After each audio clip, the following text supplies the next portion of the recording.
துப்பாக்கியை வச்சுக்கிட்டு போட்டு தாக்குன்னு தாக்கிட்டு இருக்காங்க. அந்த யூதர்களை பார்த்தீங்கன்னா சுட ஆரம்பிச்சுட்டே இருக்காங்க. அடக்கி பிடிச்சி அவர்கிட்ட உள்ள துப்பாக்கி பிடிங்கிறாப்புல. நவீத் விக்ரம் சுடுற போலீஸ் யாருன்னு பார்த்தீங்கன்னா மப்டியில் உள்ள போலீஸ் தான்.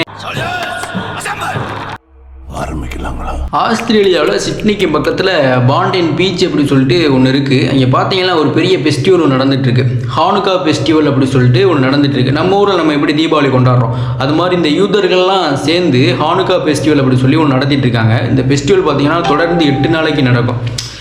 அதில் முதல் நாள் பார்த்தீங்கன்னா சின்ன குழந்தைங்களுக்கு நிறையா வகையான கிஃப்டெல்லாம் கொடுப்பாங்களாம். அப்படி போயிட்டுருக்கு அந்த ஃபெஸ்டிவலில் 8 நாளைக்கு 8 தீபம் ஏற்றுவாங்களாம். நைட்டு இந்த வீடியோவில் பார்த்தீங்கன்னா தெரியும், மொத்தம் 9 தீபம் இருக்குது. 9 தீபத்தில் அந்த ஒரு தீபம் பார்த்தீங்கன்னா அந்த 8 தீபத்தையும் ஏற்றுறதுக்காகத்தையும் இருக்குது. இப்படி நடந்துகிட்டு இருக்க அந்த ஃபெஸ்டிவலில் யூதர்கள் 1000க்கும் மேற்பட்ட யூதர்களை வந்து கலந்துருந்துருக்காங்க. கரெக்டாக 6:47 2 பேர் சில்வர் கலர் கார்லேருந்து இறங்குறாங்க. மொத்தத்துக்கு 4 துப்பாக்கி எடுத்துகிட்டு போகிறாங்க. 4 துப்பாக்கியில் 2 துப்பாக்கியை மட்டும் வச்சுக்கிட்டு யூதர்கள் இருக்க இடத்த பார்த்து சுட ஆரம்பிக்கிறாங்க. கண்ட மெனிக்கு சுட ஆரம்பிக்கிறாங்க.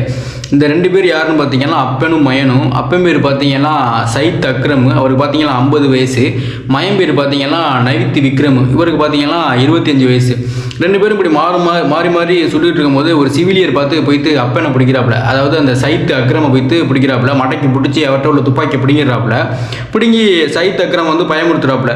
சயித் அக்ரம் என்ன பண்ணாருன்னா அப்படியே பின்னாடியே போயிட்டு மயன்ட உள்ள துப்பாக்கி இன்னொரு துப்பாக்கி எடுத்துகிட்டு வந்து இந்த அல் அகமதை வந்து சுட்டுறாப்புல. அல் அகமது யாருன்னு பார்த்தீங்கன்னா அந்த சிவிலியர் மக்களுக்காக தன் உயிரை பணைய வச்சு போயிட்டு அந்த சயித் அக்ரம்கிட்ட உள்ள துப்பாக்கியை பிடுங்கினார்ல, அவர் தான் அல் அகமது. ஆஸ்திரேலியன் போலீஸ் பார்த்தீங்கன்னா 10 நிமிஷத்தில் விரைந்து சம்பவ இடத்துக்கு வந்துட்டாங்க. இதில் பார்த்தீங்கன்னா அந்த 50 வயசு சயித் அக்ரம் வந்து போலீஸ் வந்து சுட்டுறாங்க. இதை கண்டு அந்த மையம் பார்த்தீங்கன்னா எதுவும் கண்டுக்கலாம் இல்லை, துப்பாக்கியை வச்சுக்கிட்டு போட்டு தாக்குன்னு தாக்கிட்டு இருக்காங்க. அந்த யூதர்களை பார்த்தீங்கன்னா சுட ஆரம்பிச்சுட்டே இருக்கான். கொஞ்ச நேரத்தில் பார்த்தீங்கன்னா அந்த நவீத் விக்ரமையும் போலீஸ் சுட்டுறாங்க. அந்த நவீத் விக்ரம் சுடுற போலீஸ் யாருன்னு பார்த்தீங்கன்னா மப்டியில் உள்ள போலீஸ் தான் சுட்டிருக்காங்க. அந்த சயித் அக்ரம் பார்த்தீங்கன்னா இறந்துடுறாப்புல. நவீத் விக்ரம் மட்டும் ஏதோ அறுவை சிகிச்சை பண்ணி உசுரோட தான் இருக்கிறாரு அப்படின்ற மாதிரி தகவல் வந்திருக்கு.